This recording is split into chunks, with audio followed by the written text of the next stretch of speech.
Okay? You're not overworked or overstressed. You're probably just on your menstrual cycle.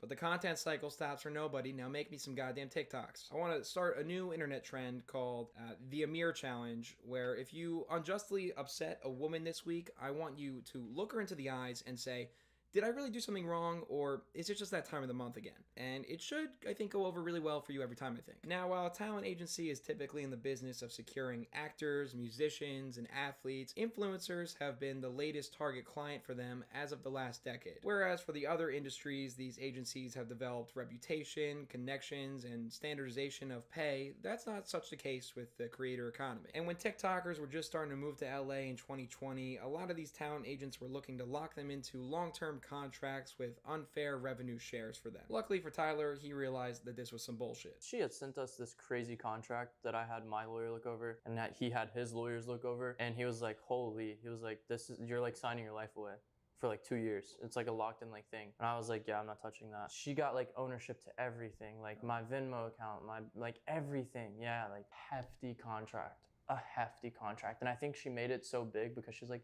yeah, these kids probably aren't going to read through it. Now, this is where we have to start to be a little careful because Ariana Jacob makes every one of her clients sign a non-disclosure agreement or an NDA when working with her. Even Tyler, though he didn't sign the individual talent contract he had just mentioned, did sign an NDA prohibiting discussing any business he has with Ari after the fact. And I want to make sure that we protect Tyler from any potential issues there. So everything we talk about going forward is alleged and from public record. I believe that covers our asses legally. Let's continue. So Ariana Jacob comes into the drip crib and basically gives this pitch. Sign this awful contract that makes you my property, sign this awful NDA that says you can't tell anyone about it, and then maybe I'll give you some brand deals if I'm in a good mood. If Amir's watching, a good mood is when a woman isn't on her period. Ariana Jacob had the same setup with two other creator houses her agency formed, being called The Girls in the Valley and The Kids Next Door. Both houses that failed within months, allegedly because Ariana did not supply enough brand deals for them to be able to cover rent. Sounds familiar. She would later blame the pandemic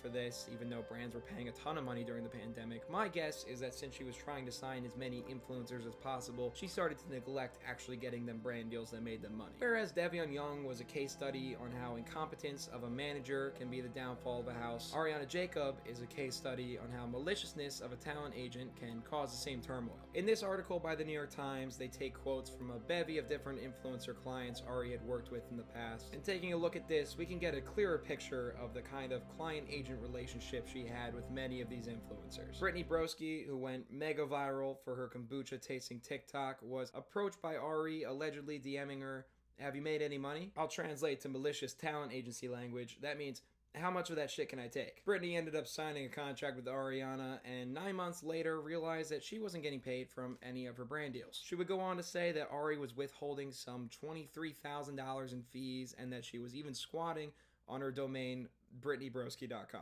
How petty. From one of the housemates in the Girls in the Valley house that Ari put together, Ari would show up at all times of the night. She'd come as late as 1 a.m. and she'd be texting us until 3 a.m. and show back up at 10 a.m. She'd bring guests without her telling us. There was also apparently a security camera put in the kitchen that they did not consent to, connected to Ariana's phone. When the house ended, the girls did this to the walls on their way out, which I think speaks volume to the attitude they had towards her at the time. And then even Devion Young's relationship with her was tainted pretty quickly. He said, "She manipulates you. It's a nightmare," alleging that she had also leaked nude images of him to business partners. Now, Ariana Jacob blames this article for the fall of her business and losing all 85 of her clients. She denies damn near every claim made in the article, going as far as to sue the New York Times for $6.2 million in an ongoing lawsuit. I'll read a quick excerpt from the complaint filed by Ari's legal team. Given her success, innovation, and impeccable timing, it is not at all surprising that some might envy Miss Jacob for her success and innovation. Yes, given her innovation, it makes sense some might be jealous of her innovation, which is probably the most narcissistic Hollywood take I've ever seen in a legal argument. Your Honor, people are only upset at me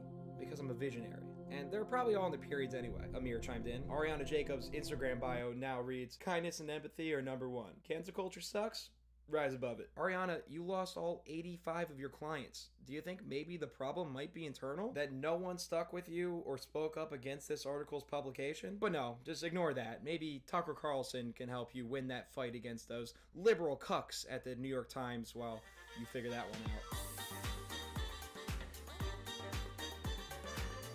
So why do all content houses fail? Well, it simply comes down to poor picks of management at the house and agency level. Look, I contemplated putting a big section together with my prescriptions on the different content house models and how a manager could optimally put a house together, making it profitable for all members and minimizing all tensions. But what am I, a fucking nerd? For a good breakdown on that aspect, go check out Colin and Samir on YouTube. They have a video covering it in a much better way than I ever could. For any aspiring influencers, how many times have I said that fucking word in this video?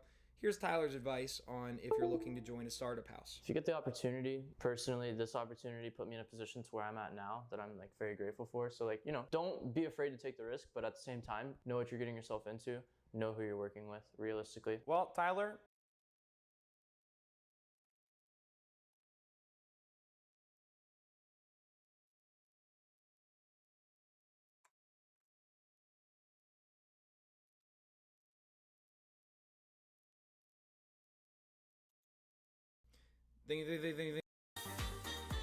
standard NDA. What? There's nothing crazy? Just, that we can use your image and likeness, that you can never talk shit about me legally. Okay. That a man named Esteban from Mexico City can also legally snap your kneecaps if you say my name even once. Sign right there. Yep, great. That's perfect. Do you need any other signatures? No, we'll just photocopy it. Okay. It looks like a pretty hefty NDA. I mean, I don't really have time to look through this shit anyways. No, yeah, of course. Influencers don't. Huge shout out to Tyler Pauly for helping out with this video. He took a risk.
So, hallo und herzlich willkommen. So, hallo und herzlich willkommen zu KSP Programm 2. Fangen wir an.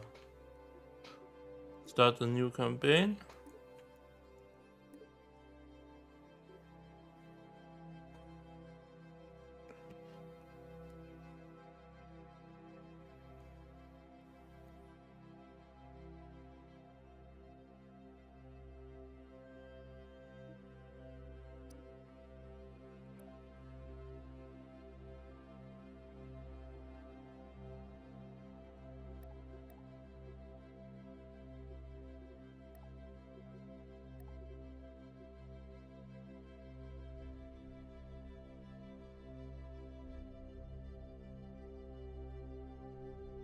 Passt.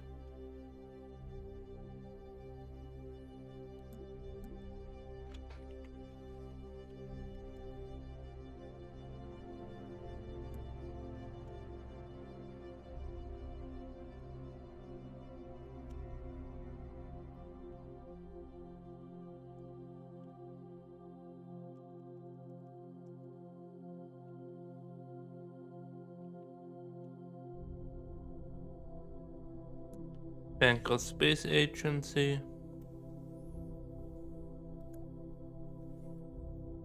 Nein.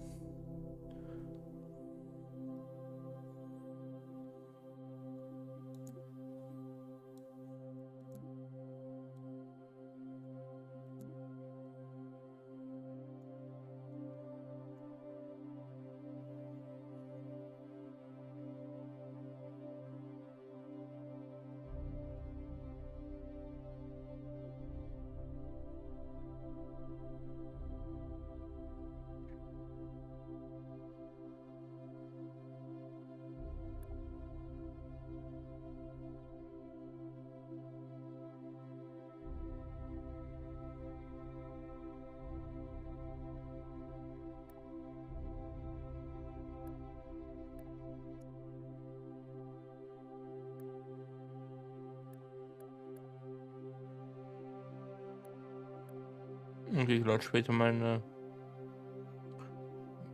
eine Custom-Flagge auf.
Your new space program, leaping forward into the cosmos. Since the dawn of Kerbal-Kine, we have looked to the sky and wondered what sublime mysteries lie hidden in the darkness, like jewels never beheld. These untold treasures may soon reveal themselves due to the efforts of recently founded Kerbal Spaceport. Oh my! I think that might have been the only copy of the orientation film. Hold on! Slides, somewhere. Welcome to your first day running the Kerbal Space Program. This campus hosts the greatest ever gathering of astronomers, astronauts, and engineers. After years of focused effort, this collection of geniuses has created several very impressive buildings. We believe we have all the necessary pieces to take our first steps off the ground. The best way to advance our technologies further is to get up there and learn by doing. All we need now is somebody to show us how to put all these parts together. Well, we also need somebody to help us out with the flying. We need a lot of help, actually. That's why you're here. My name is Paige, by the way. If you need any hints, feel free to visit me over at the training center. Everything in there is well padded, so it's a great place to get up and running. Welcome aboard!